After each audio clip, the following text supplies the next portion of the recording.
എല്ലാവർക്കും പുതിയൊരു വീഡിയോയിലേക്ക് സ്വാഗതം. നമ്മുടെ ഒരു സുഹൃത്ത് ചോദിച്ച പോലെ തന്നെ ഇന്ന് ചേഞ്ച് ഓവർ സെക്ഷനുമായിട്ട് ബന്ധപ്പെട്ട കാര്യങ്ങളാണ് ഇന്നത്തെ വീഡിയോയിൽ നമ്മൾ പറയുന്നത്. ഹാവൽസിന്റെ ATS കൺട്രോളാണ് ഇന്ന് നമ്മൾ എടുത്തിട്ടുള്ളത്. അപ്പോൾ അതോടൊപ്പം തന്നെ നമ്മുടെ ചേഞ്ച് ഓവർ സെക്ഷനും വരുന്നുണ്ട്. പ്രധാനമായിട്ടും നമുക്ക് ഈ പാനലിൽ കാണാൻ സാധിക്കുക ഒരു മാസ്റ്റർ സെക്ഷനും ഒരു സ്റ്റാൻഡ് ബൈ സെക്ഷനും, ഒപ്പം ഓട്ടോ മാനുവൽ മോഡ് സെലക്ട് ചെയ്യാനുള്ള സ്വിച്ച്, ഒപ്പം മാനുവൽ ക്ലോസ്, ട്രിപ്പ്, അതേപോലെ തന്നെ സ്റ്റാൻഡ് ബൈ ക്ലോസ് ചെയ്യാനുള്ള സംവിധാനം. അപ്പോൾ ഇത്രയും കാര്യങ്ങൾ അതിനകത്ത് പ്രധാനമായിട്ടും വരിക. ചേഞ്ച് ഓവർ ഇതിന്റെ അകത്താണ് ഉള്ളത്. അപ്പോൾ നമുക്കത് പുറകെ കാണിക്കാം. അപ്പോൾ മാസ്റ്റർ സെക്ഷനിലേക്ക് വരുമ്പോൾ നമുക്ക് ഒരു ലോഡ് ട്രാൻസ്ഫർ ഡിലേ, അതായത് എത്ര സെക്കൻഡിൽ ട്രാൻസ്ഫർ ആകണം എന്നുള്ള സംവിധാനം, അതേപോലെ തന്നെ അത് സ്റ്റാൻഡ് ബൈ സെക്ഷനിലേക്കും വരുന്നുണ്ട്. ഡീറ്റെയിൽ ആയിട്ട് നമുക്ക് കാര്യങ്ങൾ പുറകെ പറയാം. അപ്പോൾ ഓട്ടോ മാനുവൽ സെലക്ഷൻ സ്വിച്ച് വരുന്നുണ്ട്. അതിലേക്ക് നമുക്ക് മാനുവൽ ക്ലോസ്, ട്രിപ്പ്, അതേപോലെ തന്നെ സ്റ്റാൻഡ് ബൈ ക്ലോസ് ചെയ്യാനുള്ള സംവിധാനം. ഇത് നമുക്ക് മാനുവലായിട്ട് ചെയ്യാൻ സാധിക്കത്തുള്ളൂ. ഇനി നമ്മൾ മാസ്റ്റർ സെക്ഷൻ്റെ ഭാഗത്തേക്ക് വന്ന് നോക്കുകയാണെന്നുണ്ടെങ്കിൽ നമുക്കിവിടെ ഒരു ചെറിയ നോബ് കാണാൻ സാധിക്കും. അതായത് നമ്മുടെ ചേഞ്ച് ഓവർ എത്ര സമയത്തിനുള്ളിൽ ചേഞ്ച് ഓവർ ആകണം എന്നുള്ളത് സെറ്റ് ചെയ്യുന്നതിന് വേണ്ടിയിട്ടാണ്. നമ്മുടെ മാസ്റ്റർ സപ്ലൈയിലേക്ക് സപ്ലൈ എത്തിക്കഴിഞ്ഞാൽ ലോഡ് ട്രാൻസ്ഫർ ഡിലേ വെച്ചിട്ട് എത്ര ടൈമിനുള്ളിൽ ചേഞ്ച് ഓവർ ആകണം എന്നുള്ള സെറ്റിംഗ് ചെയ്യുന്നതിന് വേണ്ടിയിട്ടാണ് ആ നോബ്. സെയിം ആയിട്ടുള്ള സെറ്റിംഗ് തന്നെയാണ് നമ്മുടെ സ്റ്റാൻഡ് ബൈ സെക്ഷൻ്റെ ഭാഗത്തേക്കും വരിക. ഈ സ്റ്റാൻഡ് ബൈ സെക്ഷൻ എന്ന് പറയുന്നത് നമ്മുടെ DGയുടെ ഭാഗമാണെന്ന് മനസ്സിലാക്കുക. അപ്പോൾ DG സപ്ലൈ വന്നു കഴിഞ്ഞാൽ എത്ര സെക്കൻഡിനുള്ളിൽ DGയിലേക്ക്, അതായത് മെയിൻ ലോഡ് ട്രാൻസ്ഫർ ആകണം എന്നുള്ള സംവിധാനങ്ങളാണ് ഈ സെറ്റിങ്ങിൻ്റെ അകത്ത് വരുന്നത്.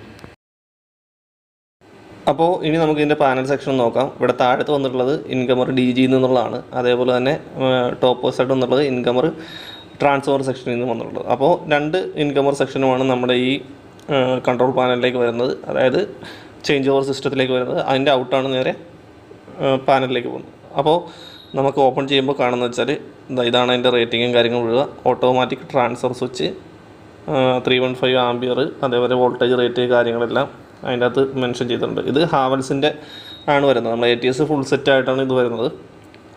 ഇത് നമുക്ക് ഇടതുവശം ടോപ്പിലായിട്ടൊരു ട്രിപ്പ് ബട്ടൺ ഉണ്ട്. അതേപോലെ തന്നെ ഇടത്തുനിന്ന് വലത്തോട്ട് നോക്കുകയാണെന്നുണ്ടെങ്കിൽ റെഡ്, ബ്ലൂ, യെല്ലോ എന്നിങ്ങനെ കൃത്യമായിട്ട് ഓരോ ഫേസിൻ്റെയും മാർക്ക് ചെയ്തിട്ടുണ്ട്. ഒപ്പം ന്യൂട്രൽ. ഇതിൻ്റെ ടോപ്പ് പോസ്റ്റാണ് നമുക്ക് ഇൻകമർ സെക്ഷൻ വരിക, അതായത് മെയിൻ സെക്ഷൻ. KCBയിൽ നിന്ന് വരുന്ന മെയിൻ സെക്ഷൻ വരുന്നത് ടോപ്പ് പോസ്റ്റായിട്ടാണ്. അതേപോലെ തന്നെ ജനറേറ്ററിൽ നിന്നുള്ള സെക്ഷൻ വരുന്നത് ഇതിൻ്റെ അടിവശത്താണ്. അടിവശത്ത് നമ്മളിപ്പോൾ ഈ കാണുന്നത് ജനറേറ്റർ ഇൻകമർ, അടുത്തത് അപ്പുറത്ത് കാണുന്ന ഔട്ടാണ്. ഈ ഔട്ടിൽ നിന്നാണ് നമുക്ക് നേരെ പാനലിൻ്റെ അടുത്ത സെക്ഷനിലേക്കൊക്കെ പോകുന്നത്. അപ്പോൾ ഈ കേബിൾ ഫസ്റ്റ് വരുന്നത് നേരെ വന്നിട്ട് നമ്മുടെ ജനറേറ്റർ ഇൻകമർ ലൈൻസ് കേബിളാണ് കയറിയിട്ടുള്ളത്.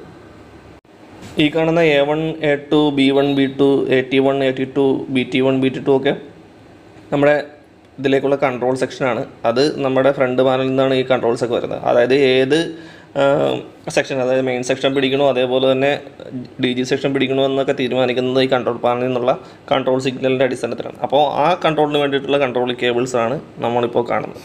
പ്രധാനമായിട്ടും മറ്റൊരു കാര്യം പറയാനുള്ളതെന്ന് വെച്ചാൽ ഈ ഒരു സംവിധാനത്തിന് നമ്മുടെ DGയെ സ്റ്റാർട്ട് ചെയ്യാനോ സ്റ്റോപ്പ് ചെയ്യാനോ അതിൻ്റെ കൺട്രോളിങ് സംവിധാനങ്ങൾക്കോ പറ്റിയിട്ടുള്ള യാതൊരു കാര്യങ്ങളും ഈ ഒരു സംവിധാനത്തിൽ വരുന്നില്ല. ഇത് ജസ്റ്റ് ചേഞ്ച് ഓവർ ചെയ്യുക എന്നുള്ള സംവിധാനം മാത്രമേ ഉള്ളൂ. അതിന് നമ്മൾ ഉപയോഗിക്കുന്നതാണ് AMF പാനൽ. ഇതാണ് നമ്മൾ ഉപയോഗിക്കുന്ന AMF പാനൽ.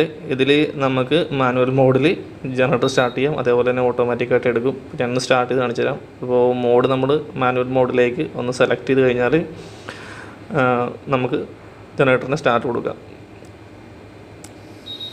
സ്റ്റാർട്ട് കൊടുത്തു കഴിഞ്ഞാൽ ക്രാങ്കിങ് ഡീറ്റെയിൽസ് വരും. ക്രാങ്കിങ് 10 സെക്കൻഡിൻ്റെ അടുത്ത് ക്രാങ്കിങ് കൊണ്ട് ക്രാങ്കിങ് കൊടുത്തു കഴിഞ്ഞാൽ DG സ്റ്റാർട്ടാവും. നമുക്ക് അതിനനുസരിച്ച് തന്നെ റീഡിങ്സും കാര്യങ്ങളെല്ലാം, വോൾട്ട്മീറ്റർ, ഫ്രീക്വൻസി കാര്യങ്ങളെല്ലാം കൃത്യമായിട്ട് അതിൻ്റെ അകത്ത് ലഭിക്കുകയും ചെയ്യും. ഇനി ബാക്കി ഡീറ്റെയിൽസ് AMFനെ പറ്റിയിട്ടുള്ള ഡീറ്റെയിൽസ് നമുക്ക് പുറകെ സംസാരിക്കാം. അടുത്ത വീഡിയോയിൽ കൃത്യമായിട്ട് ഇത്തിരി ക്ലാരിറ്റിയിൽ ചെയ്യണമെന്നുണ്ട്. അപ്പോൾ അതുകൊണ്ട് തന്നെ AMFുമായിട്ട് ബന്ധപ്പെട്ട കാര്യങ്ങൾ സംസാരിക്കുമ്പോൾ കൃത്യമായിട്ട് ഡീറ്റെയിൽ ഉള്ളൊരു വീഡിയോ നമുക്ക് തന്നെ ചെയ്യാം. അപ്പോൾ അത് നല്ല ക്ലാരിറ്റിയിൽ നമുക്ക് എടുക്കാം.